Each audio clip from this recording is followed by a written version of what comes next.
I heard somebody say it took me 5 years to finally kind of figure out my classroom management system. It took me 4. A real quick, brief story. I've said it enough, I'm not so ashamed anymore. My second year of teaching was such a disaster. I actually applied for another company outside of education. I wanted to teach so bad. I thought I could do it, but I didn't know how. And I actually applied, and when I didn't get hired, I asked the woman, I said, could you tell me what I could do differently? And she said, yeah, get back into teaching. And I said, why would you say that? And she said, because everything you talked about was about teaching. You said it with a lot of passion. So I had to go back and decide, okay, how can I make this work?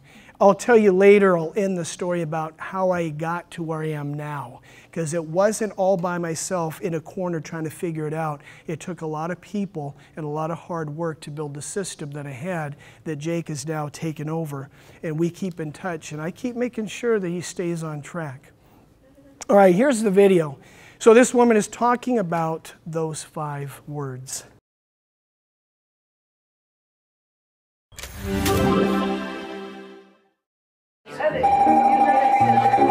So how is everybody? Good? Oh, I can tell it's Monday.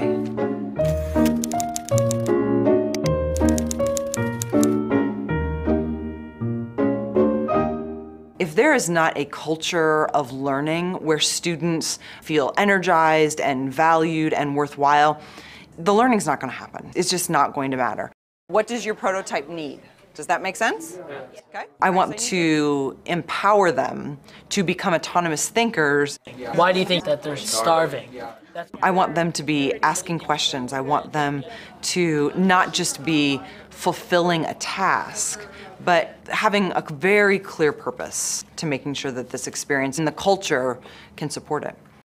Okay, your challenge for today is to be a reality TV show producer. One of the things that I've learned when I think about creating culture in the classroom in terms of designing lessons is giving students an experience to dive into. Google has hired you to help them figure out how to devise a prototype. The more authentic that experience can be, I think the more rigorous it really is, the more purposeful it is. So there's an intersection for me between authenticity and purpose. In a lot of ways, the Hunger Games is trying to tell us a lot about ourselves without coming right out and saying it. I think having an authentic experience for them, or as authentic as possible, absolutely contributes to them being engaged. So would you like to make a version of Hunger Games where Katniss controls the narrative? Not necessarily, because that wouldn't be as interesting for the reader. Like, because the whole government controlling is a big thing. Is part of it? Okay. So when I would interview students about which experiences would teach you the most, I continued to see over and over again that there were these moments when they dove into something, when I created something authentic for them. And on these cards are different scenarios. The more they told me that, the more I realized that had to shape what learning looked like, and the standards were going to have to fold into that. She's not the only person starving. That's why do you think he burnt the bread to get the food? The bread is food in general. It's food in general, in their home. You have a good point though. The most important way that I am establishing expectations is by living them. That I am living the expectations. My brain cannot remember all of those standards when I'm teaching. So I boiled them down to these 6 categories. I am the geek in the front of the classroom or the geek at the table with them, wherever I'm at, who is just as excited, well, who is frankly more excited than they are. Nice. Who is giving them high fives when they come up with a really insightful read or a great point. I'd have to be two-faced in the game. Okay, so you have to get that in there somehow. I have to teach them what it means like to be a member of this club. And I want them to know that in this club, your value comes from being authentic, joining in, taking intellectual risk, and the only way I can teach that is by living it. I had this plan, and then I realized my plan was not gonna quite work, which sometimes happens with me. So we're gonna do this a little bit differently. When you design a project where you get to be the coach, and you get to be the facilitator, and you get to learn right along with them, I dive in a different way.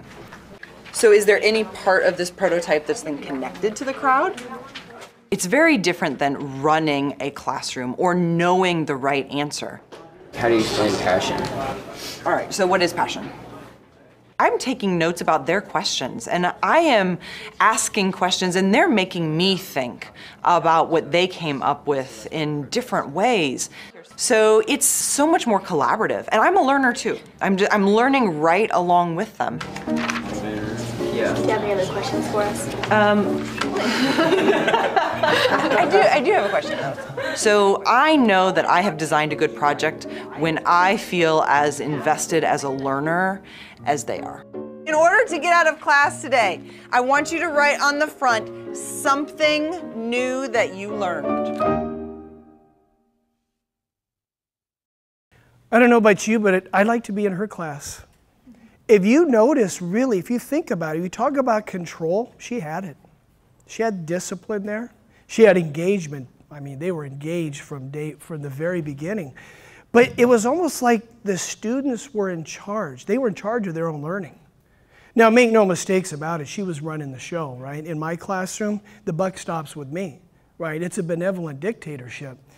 I try not to let them know or feel that too much. I want them to feel like it's their classroom, it's their show, and I'm there just to help them. I'm the facilitator, the coach, just like she was. That's what you want your class to be.